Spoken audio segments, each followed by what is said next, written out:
Good evening to you all. Today is the fourth episode from Surah Al-Anfal, and it's titled, "And Allah is the best of planners."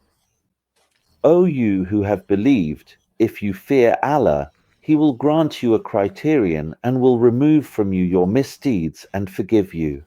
And Allah is the possessor of great bounty.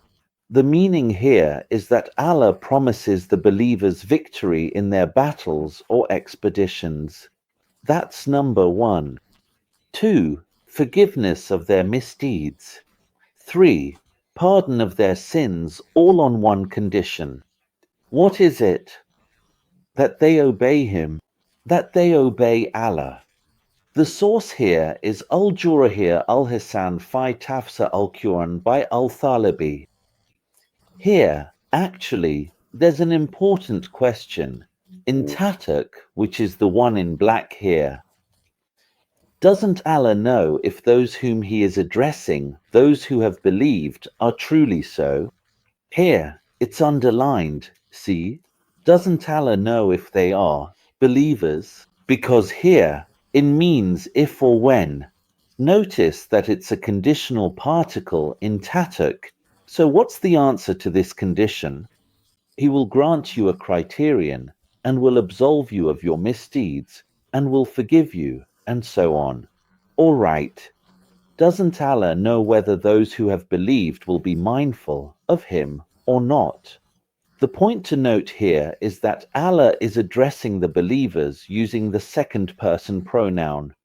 So, in this verse, the speech is directed to the believers. And the second point is that Allah is being referred to in the third person. Let me give you some examples.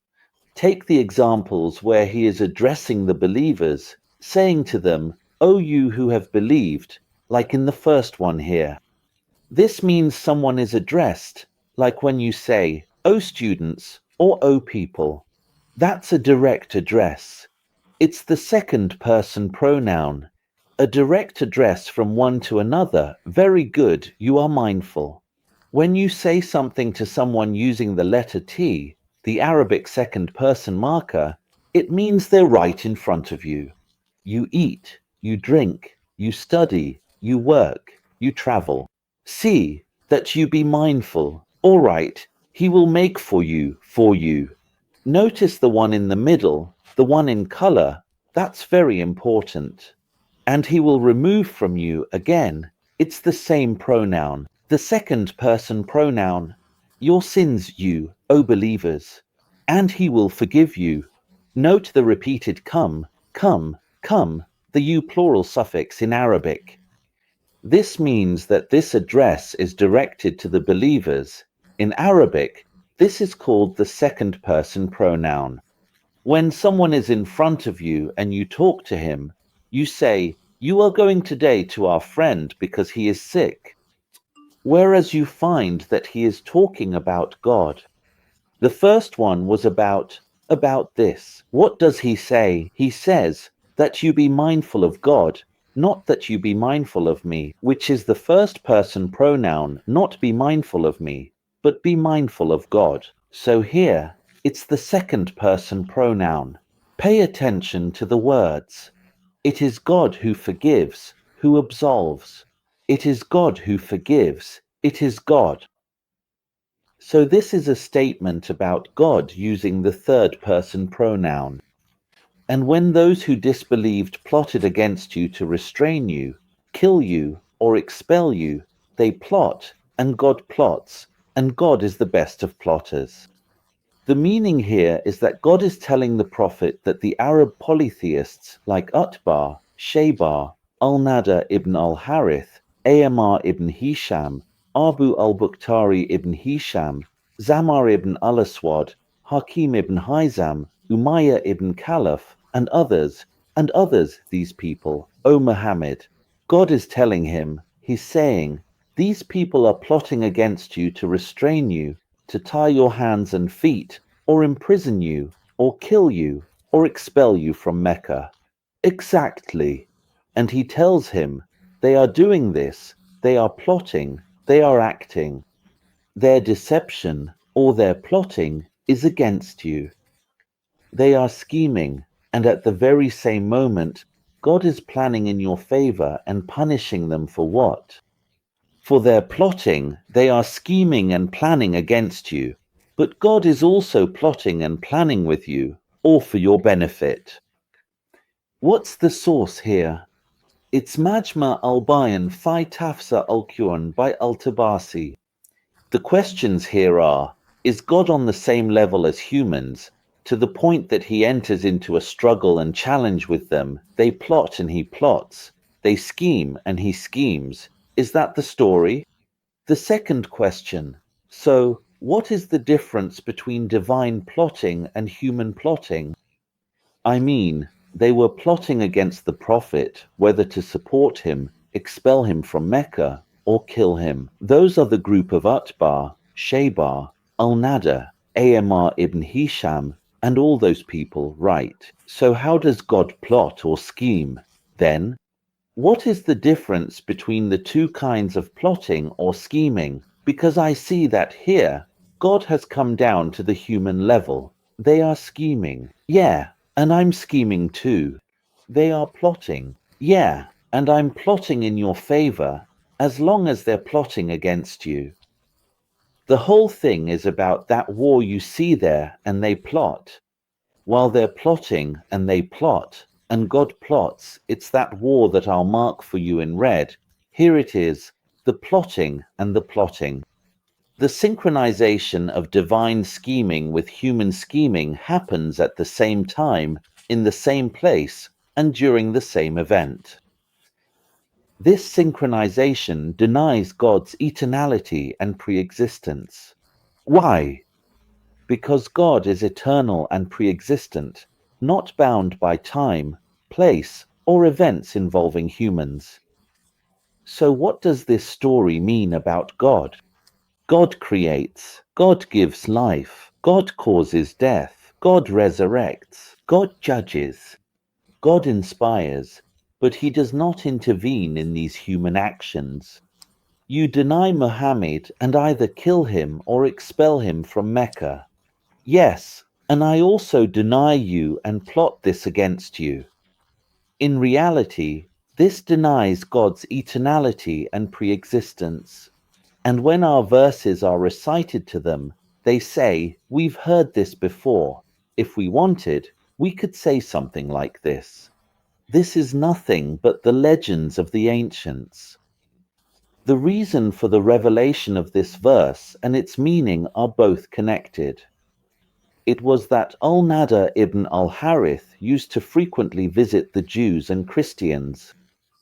He would always listen to them as they read the Torah and the Gospel, and watch them as they bowed, prostrated, and wept.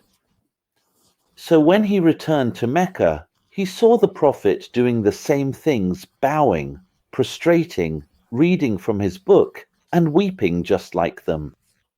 So what did al-Nada say when he saw the Prophet doing that? He said, we've heard things like what Muhammad has brought. If we wanted, we could say something similar. Then the verse was revealed. Pay attention to the text itself. I've highlighted it in red for you, which is God's words, and I've also brought you al-Nada's words. What was al-Nada saying? Here, the Quran says, we have heard. If we wished, we could say something like this. See, it's exactly the same. So what was al-Nada saying? He was saying, we have heard. If we wished, we could say something like what Muhammad has brought. You see, so the point here is that God quoted what al-Nada ibn al-Harith said and responded to him. And this also counts as attributing God to a specific time, place, and event, which also negates God's eternality and pre-existence. And when they said, O Allah, if this is indeed the truth from you, then rain down upon us stones from the sky or bring us a painful punishment. The reason for the revelation is the same person mentioned in the previous verse, which is al-Nada ibn al-Harith. Al-Nada denied that the Quran was from God and said, O Allah, if the Torah, the Gospel, and the Quran are truly revealed from you, then send down upon us stones from the sky to destroy us. Or send down upon us a punishment from the sky that will wipe us out. And punish us, my Lord, for denying these verses and these scriptures and for disbelieving in them. Who is this? Who is he? This is Al-Nada, challenging God, saying to him, if these books are really from you, destroy me, kill me. That's the issue. So, what's the source? It's Al-Wasit in the interpretation of the Quran by Sheikh Mohammed Syed Tantawi. The truth is, it's the same thing again. God is quoting Al-Nada ibn al-Harith or Ibn al-Harith, meaning he's quoting his words and responding to him. And here, again, it's the same thing for the third time. Here, God is being tied to time, place, and event, which negates for the deity or for God eternity and pre-existence. And God would not punish them while you are among them. And God would not punish them while they seek forgiveness. The reason for the revelation here is also the same, Al-Nada ibn al-Harith or Ibn al-Harith. When Al-Nada ibn al-Harith denied that the Quran was from God and said, O Allah, if this is truly the truth from you, our Lord revealed this verse. The meaning here is that God cannot punish the people of a town until the Prophet and the believers have left it. So, what happened before? When they left on the day of Bad, did you notice? God punished them, right? He punished the people of the towns. That's the verse, and that's what happened. There are other people who say, no, that's not what is meant, that God won't punish the people of the towns while you, Muhammad, are among them. No, what it means is that God would not punish them as long as there is anyone among them seeking forgiveness from the Muslims. Not just you, Muhammad. What's the source here? It's Al-Jami li Arkham al-Quran by Al-Qurtubi. Honestly, I don't have a question or anything. But what caught my attention, or what stood out to me, is that the point being made here is repeated twice. And God would not punish them while you are among them.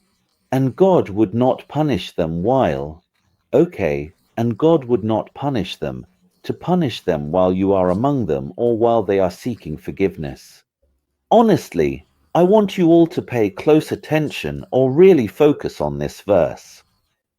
Because here it says that it's not possible for God to punish them while you are among them, or it's not possible for him to punish them while there is someone among them from the Muslims seeking forgiveness in the first place. Now, let's see what he's going to say next. And why shouldn't God punish them when they are turning people away from the sacred mosque, even though they are not its rightful guardians? Its true guardians are only the righteous, but most of them do not know. Back in verse 33, if you noticed, he said that God would never punish them while you are among them, or punish them while there is someone among them seeking forgiveness. So, what does this verse we're discussing now actually mean? He's coming back again, saying, no, what's stopping it? Pay attention to the phrase wa ma lahum. What does this wa ma lahum mean in our modern language? It means, why not? What's stopping it? What's stopping God from punishing them after you, Muhammad, have left their midst? Why? Because they prevent the believers from performing tawaf around the house. Of course, some people say that verse 34 abrogated verse 33. It's what it is. And why should he not punish them? That's it. Why not? Their tormentor. Why doesn't he torment them? That's exactly what it means. Meaning, after he was telling him that it was impossible for him to torture them, What do you have to do with you among them? As if he did not know how they were preventing people from preventing believers. Meaning, from making tawaf around the Kaaba before, between this and that, in that period, he didn't know. The second question. And why should he not punish them? I think it shouldn't refer to them. It should refer to God, what's stopping him from punishing them. And their prayer at the house was nothing but whistling and clapping. So taste the punishment for what you used to disbelieve. The meaning here is that the polytheists would whistle and clap to distract the Muslims from prayer. So God punished them with worldly torment, like what happened on the day of Bad. And the torment of the hereafter is for their actions. That whistling and clapping they used to do, who is the source here? It's Fath al-Qadir by al-Shakani. The question here is, and their prayer was nothing but, so how is that? This is what it was supposed to be, and according to my understanding, it was the Arabic language. Why was their prayer not? Because prayer is feminine. The prayer ends with a ta marbuta. This is a point that really caught my attention. The truth really caught my attention. What do you mean? Is it what their prayer was, or what their prayer was? This was a real question because you have evidence from the Quran itself. Look at what he says. He tells you that prayer is feminine. Pay attention with me. The prayer forbids, like the woman travels, the girl studies, the school collapses, meaning prayer is feminine. So he said forbids in the feminine form, not forbids in the masculine. Forbids what? Immorality and wrongdoing in Al-Ankabut 45.